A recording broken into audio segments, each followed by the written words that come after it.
السلام علیکم ناظرین، کیسے ہو آپ سب؟ امید ہے آپ خیر و عافیت سے ہوں گے۔ میرا نام حذیفہ ذاکر آپ کا ہمارے اس چینل پر خیر مقدم ہے۔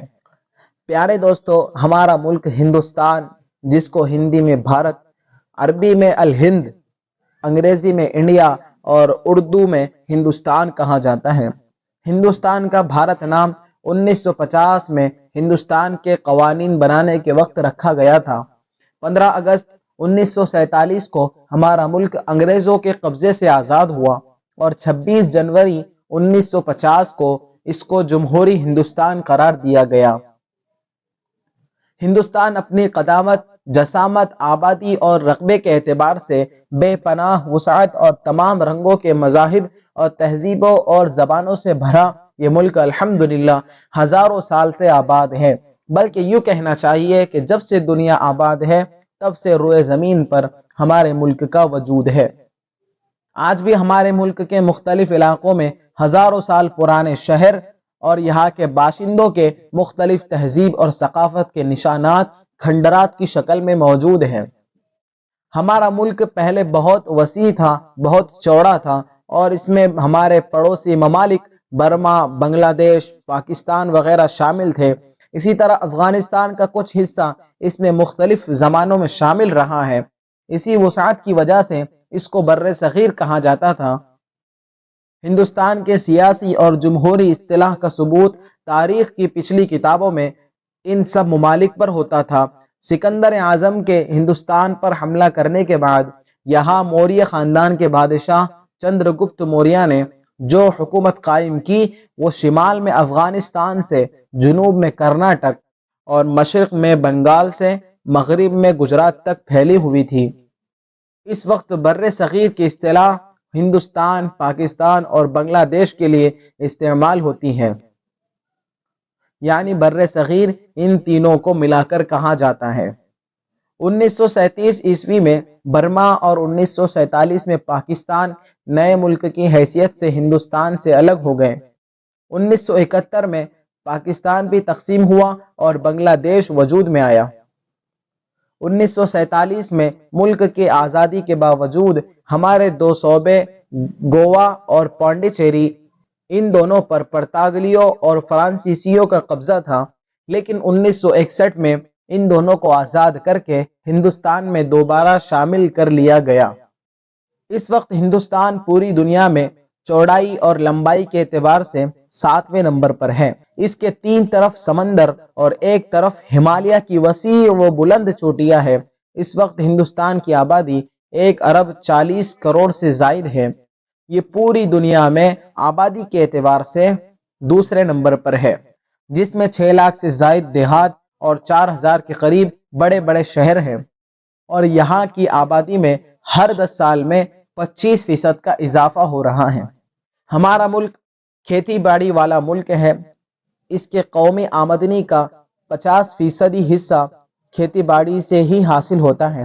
پوری دنیا کا 20% چاول اور 50% چائے ہمارے ملک میں ہوتی ہے۔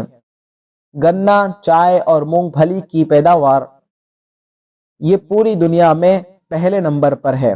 چاول کی پیداوار میں دوسرے نمبر پر اور گیہوں کی پیداوار میں تیسرے نمبر پر ہمارا ملک ہے۔ ہمارا ملک اس قدر وسیع ہے کہ ایک صحت مند آدمی اس کے ایک کنارے سے دوسرے کنارے تک پیدل جائے تو اس کو کم از کم 5-6 مہینے لگ جائیں گے ایک کنارے سے دوسرے کنارے پہنچنے تک۔ مشرق سے مغرب تک پھیلے ہوئے ہمالیہ کے پہاڑی سلسلے دنیا کے سب سے اونچے پہاڑ ہیں، جس میں دنیا کی سب سے اونچی چوٹی، جس کو ماؤنٹ ایوریسٹ بھی کہتے ہیں، اس کی چوٹیوں پر جمی برف سے سال بھر شمالی ہند کے دریاؤں میں پانی بہتا رہتا ہے اور ملک کے اکثر و بیشتر حصوں کو سیراب کرتا ہے۔ ہمارے ملک کا جنوبی حصہ جزیرے کی طرح دکھتا ہے اور دریائے نرمدا کے جنوب سے نیل گری گھاٹ تک کا حصہ دکن کہلاتا ہے۔ آپ سوچ رہے ہوں گے کہ میں یہ سب کیوں بیان کر رہا ہوں؟ میں اس لیے بتا رہا ہوں کیونکہ مجھے ہندوستان کی پوری مکمل تاریخ آپ حضرات کے سامنے پیش کرنا ہے۔ اس لیے پہلے میں ہندوستان کے جغرافیائی حالات بتاتا چلوں، یہاں سے میں آگے چل کر دوسرے مذاہب کے بارے میں اسی طرح اسلام کے بارے میں بھی بتاؤں گا کہ ہندوستان میں اسلام کیسے پہنچا۔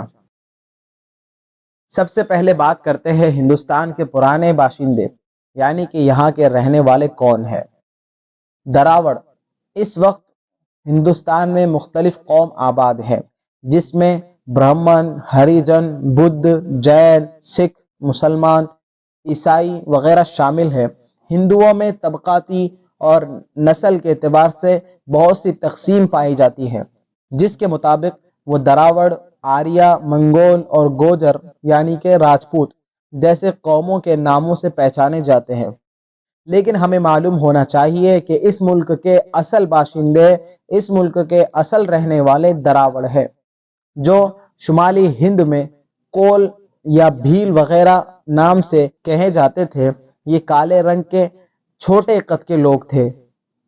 موجودہ پاکستان میں دریائے سندھ کے قریب دریائے راوری کے کنارے موہنجوداڑو اور ہڑپا نامی دو جگہوں پر کھدائی کے بعد ان کے دو شہروں کا پتہ چلا ہے۔ اس میں ان کے استعمال شدہ برتنوں، کئی منزلیں، پختہ عمارتیں اور حمام خانے، سکے وغیرہ سے اندازہ ہوتا ہے کہ ہزاروں سال پہلے ہمارے ملک میں کس قسم کی تہذیب موجود تھی۔ جنوبی ہند میں اس وقت آباد تمل ناڈو، تیلگو، کنڑی اور ملیالم وغیرہ زبانیں بولنے والے زیادہ تر اسی دراوڑی خاندان سے تعلق رکھنے والے ہیں۔ ان کی زبانوں کے رسم الخط بھی الگ ہے، جو دیوناگری رسم الخط یعنی ہندی حروف کے مشابہ ہیں۔ ہندوستان میں بہت سی قومیں ایسی ہیں جو باہر سے آئی ہیں، جن میں سے ہم یہاں پر 4 قوموں کا تذکرہ کرتے ہیں۔ سب سے پہلے بات کرتے ہیں آریہ قوم کی۔ آج سے تقریباً 3500 سال پہلے انہی دراوڑوں کے زمانے میں وسط ایشیا سے افغانستان ہوتے ہوئے اپنے جانوروں کے لیے چراہ گاہوں کی تلاش میں خانہ بدوشی کی زندگی گزارنے والے آریہ نسل کے لوگ ہندوستان آئے، جن کو آج کل برہمن، چھتریہ اور ویش کہا جاتا ہے۔ ان کی زبان سنسکرت تھی۔ اس ملک کے اصل باشندے یعنی کہ دراوڑوں کے ساتھ ان کی کئی جنگیں بھی ہوئی۔ آریہ گورے، چٹے، لمبے قد والے اور اپنے مذہب کے بڑے پابند لوگ تھے۔ وہ مختلف بتوں کی، جانوروں کی، درختوں کی پوجا کرتے تھے۔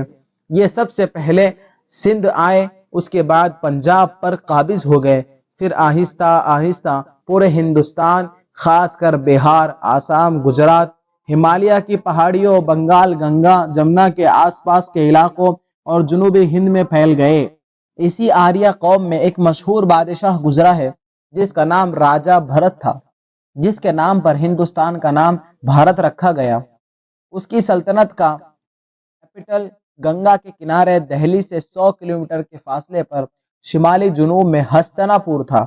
اس کی چھٹی پشت میں پانڈو نام کا راجہ تھا، جس کے بڑے نابینا بھائی کا نام بھرت راشٹر تھا، جو اپنی معذوری کی وجہ سے شروع میں سلطنت سے محروم کر دیا گیا تھا۔ لیکن جب پانڈو نے بعد میں دنیا کو چھوڑ دیا اور جنگلوں میں رہنا پسند کیا تو حکومت دھرت راشٹر کو مل گئی۔ اس کے 100 لڑکے تھے۔ دھرت کی اولاد بعد میں کورو اور پانڈووں کی اولاد کہلائی۔ کورو اور پانڈووں میں حصول سلطنت کے لیے زبردست جنگیں ہوئی جو مہابھارت کہلائی۔ اسی طرح دوسرے نمبر پر ہندوستان آنے والے لوگ منگول ہیں۔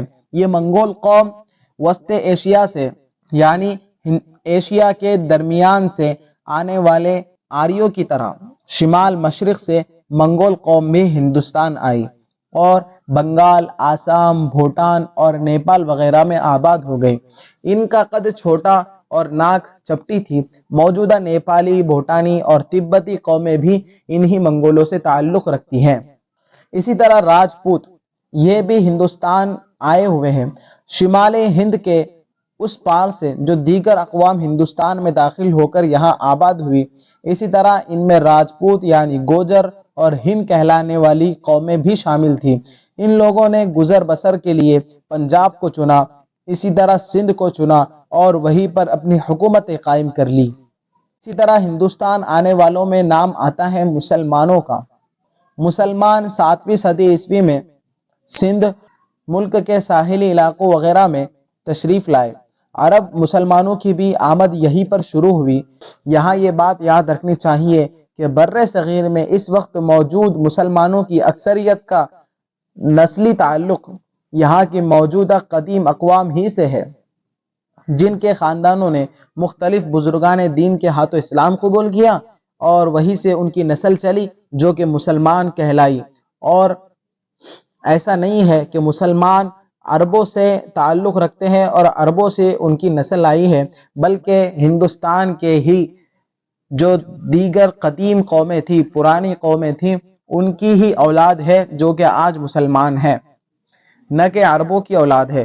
ہاں عربوں کی اولاد ہے کہیں کہیں پر، لیکن اکثریت جو ہے تو مسلمانوں کی وہ پرانے مذہب کو ماننے والے لوگ ہی کی ہے جو بعد میں چل کر مسلمان ہو گئے۔